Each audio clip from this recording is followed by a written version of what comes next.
ከፈርድ ሶላት በኋላ ወይንም ከዋጅብ ሶላት በኋላ በጀማዓ ዱዓ ማድረግ በሸሪዓ እንዴት ይታያል ይላል። ቢድዓ ነው። ከዋጅብ ሶላቶች በኋላ በጀማዓ ዱዓ ማድረግ ቢድዓ ነው። አጠቃላይ ዑለሞች እንደዚያ ብለዋል። ለምሳሌ በአብዛኛው ሀገራችን መስጂዶች እንዲህ ናቸው። አይታችሁ ከሆነ በተለይ አዲስ አበባ ምናምን አካባቢ ብዙ መስጂዶች አይቻለሁ። አላሁመ ሰሊ ወሰሊም ምናምን እንዲህ ከሶላት በኋላ ወዲያው ሰግደው እንደጨረሱ ዞር ይልና ኢማሙ ያስብላቸዋል፣ በጀማዓ ይላሉ። ይህ በፍጹም የተከለከለ ነው። ምክንያቱም አላህም መልእክተኛው በፍጹም አልፈቀዱትም። አላህና መልእክተኛው ካልፈቀዱት ቢድዓ ነው፣ ካላዘዙበት። ነቢያችን ሰለላሁ ዐለይሂ ወሰለም ምን አሉ ሐዲስ ላይ መን ዐሚለ ዐመለን ለይሰ ዐለይሂ አምሩና ፈሁወ ረድ። የእኛ ትእዛዝ የሌለበትን ስራ የሰራ ሰው ያ ስራው ተቀባይነት የለውም፣ ተመላሽ ነው ብለዋል። የእኛ ትእዛዝ ማለት የአላህና የመልእክተኛው ትእዛዝ ለማለት ነው። ቁርአንና ሐዲስ ላይ ከሌለ ቢድዓ ነው ያ ተግባር። እሺ ምንድነው ታዲያ ማድረግ ያለብን ሰግደን እንደጨረሰን ከተባለ ወዲህ ነው። አላህ ስብሓነሁ ወተዓላ ፊ ሱረት ኒሳ ላይ ምን ይላል? ፈኢዛ ቀضይቱም ሰላة ፈዝኩሩላህ ቂያመን ወቁዑደን ወዐላ ጁኑቢኩም።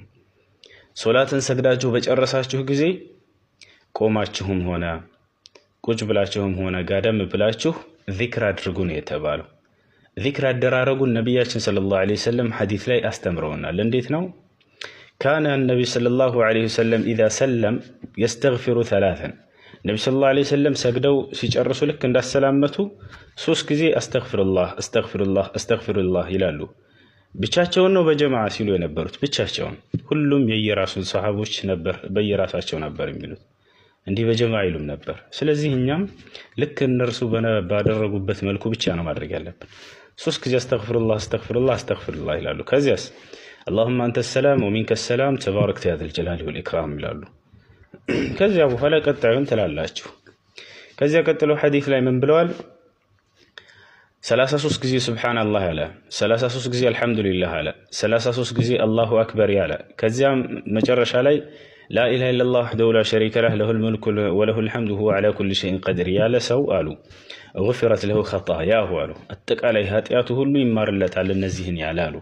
ግልጽ ነው አይደል? ከዚያ በጣቶቻችሁ በቀኝ ጣቶቻችሁ ሱብሃንአላህ ሱብሃንአላህ ሱብሃንአላህ 33 ጊዜ፣ አልሐምዱሊላህ አልሐምዱሊላህ አልሐምዱሊላህ 33 ጊዜ፣ አላሁ አክበር አላሁ አክበር አላሁ አክበር 33 ጊዜ፣ መጨረሻ ላይ አሁን ላኢላሃ ኢለላህ እስከ መጨረሻ ያለው።